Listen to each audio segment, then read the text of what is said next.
This season's Vine Walk takes us to the Mornington Peninsula, where a rich history of grape growing dates back to as early as 1886. A maritime cool climate region, vineyards are fanned by sea breezes from surrounding Western Port Bay and Bass Strait. Here, the rich red earth of Red Hill, high rainfall and warm summer months combine to produce high-quality grapes. A quiet country track leads us to a very special vineyard, Rahona Valley Vineyard. Our vine walk begins. Hi, I'm Kaylee and welcome to Vine Walk. I'm taking you today to this beautiful vineyard, Rahona Valley, nestled in a secluded valley in the heart of Red Hill South.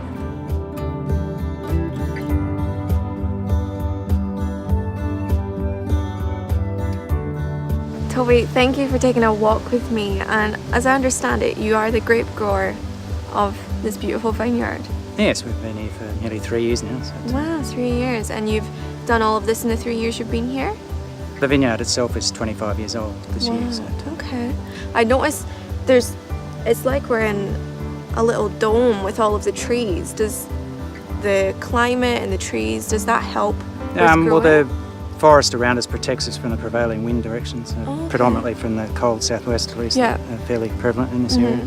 And how does it help with the growing of the grapes? Just helps to a little bit of airflow, just is good for preventing disease, and basically that's the key to growing grapes in a cool climate is trying to eliminate any of the moulds and funguses that will form when you just have that still, damp, humid air that some parts of the peninsula get, but luckily for the most part we're usually free from. And I've also noticed the soil here is just unbelievably rich. I mean, we've got some here and it is beautifully red. I mean, definitely the name of the place does come from the soil. It's a very ancient red basalt soil that's got a lot of natural occurring iron in it, so you get lots of minerality coming out in the finished product. And that helps again with the only drawback is it takes a little bit more time for the wines to really show their true potential because of the high minerality in the soil that they're slower to develop. Okay.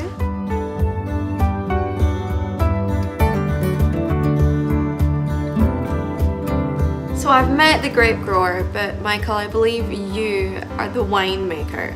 That's me. And what is it about this vineyard that is so special? Mornington Peninsula is a cool climate region, but this is a really cool vineyard even by peninsula standards. So things ripen really slowly, which gives you great levels of natural acidity, perfect for sparkling wine. So Michael, I've always wondered, how do you create a white sparkling from red grapes? Yeah, that's a good question. Blanc de Noir is what the French call that style of sparkling wine with a slight blush colour. Blanc is white, Noir is black, because even though they're red grapes, they call them black because they're black skinned. What we do is we put the whole bunches in the press and squeeze them out with absolute minimum skin contact because the colour is only in the skins, not inside the pulp. And slowly over time, whatever small amount of colour pickup tends to drop out, apart from just a tiny blush. What is it also about this region, the Red Hill region in general, that makes the production of wine so great? Okay. 3 things happening in a grape during ripening. The sugar's going up, the flavour's going up, and the acid's going down. Now in a hot place, the sugar accumulates really quickly in relation to the flavour. Whereas in a cool place, you get very complex flavours at lower sugar levels, but you also retain the level of acid in it. And all of that makes the wines much more complex and have greater length. Well, let's try some of this wine, shall we? This is the really cool bit for me because we've got a sparkling wine made from Pinot Noir, we've got Pinot Gris, cousin of Pinot, and we've got a still made from Pinot Noir. So we've got two wines, 1 and 3, that are made from exactly the same grape. Start with the sparkling. Okay. Much more delicate. This is picked fully 5 weeks earlier than the grapes for the third one.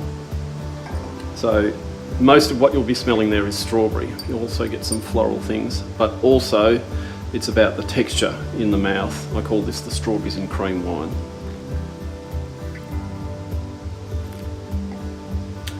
Okay, cousin of Pinot Noir is Pinot Gris. Gris is French for grey. So the skins are paler, and you can see we've made a completely white wine from this. Now Pinot Gris tends to have a lot of pears in the flavour, and again, if it's grown in an appropriately cool spot, you get a lovely blossomy aroma which you should smell.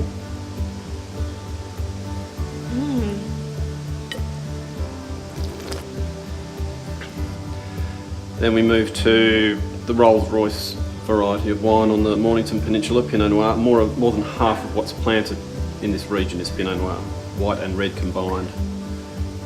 You can see they're in the larger glasses because the perfume is extremely important. Now, because it's spent an extra 5 weeks on the vine getting a lot riper, we've moved on. We still have strawberries, but we also have lots of cherries. This wine's also spent an entire year in barrels, so you'll get some spicy characters from the oak as well. And because we ferment this in contact with the skins, you'll also have the silky texture of the tannins from the skins.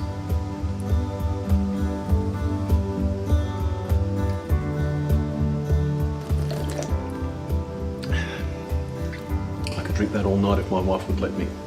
Delicious.